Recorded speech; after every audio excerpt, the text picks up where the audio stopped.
Guys, hello everyone! Welcome to my YouTube channel. Ako yung madiscarding Mami Angel.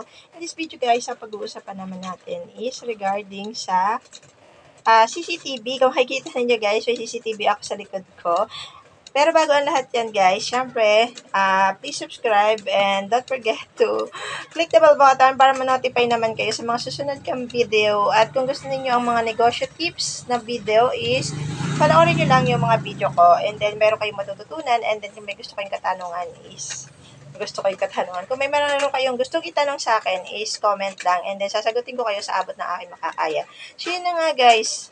Ayan, regarding sa CCTV. Okay, so, di ba dati is may nangyari insidente dito sa tindahan namin, kaya nagparay kami ng CCTV. So, pag-uusapan natin is talagang regarding sa CCTV na sobrang laking tulong dito sa aming tindahan. Kaya kung may mga tindahan kayo guys at gusto nyo magpakabit ng ganyan, pwedeng-pwede. Mas maganda po or sinasuggest ko na meron kayo talagang CCTV sa inyong tindahan kasi malaking tulong talaga siya. Ayan, yung brand ng aming CCTV guys is Tapo. So, hindi ko masyadong kabisado. Yung aking kasing asawa ang nagkabit at nag-order. So, 1,009 yata or something 2,000 yung price niyan. So, hindi ko sure. But, ang i-discuss ko sa inyo is napakalaking tulong kasi ng CCTV dito sa aming tindahan.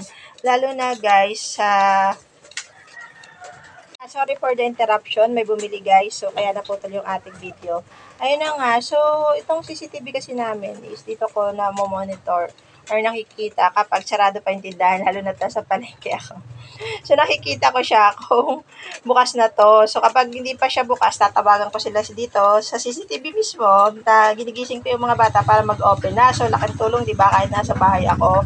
So, kahit wala silang load, hindi sila naka-online or mga tulog pa sila, magigising sila kasi malakas yung sounds pag ginising mo sila dyan.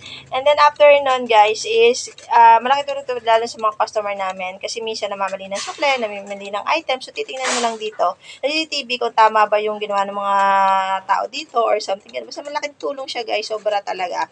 So, nadidetect namin or nababaktak namin yung mga pangyayari dito. And then, at the same time guys, sa gabi is, tinitingnan ko din sa cellphone ko sa taas kung walang something unusual dito sa baba. Kasi nga, nasa taas kami. So, makikita mo naman wala, malinis.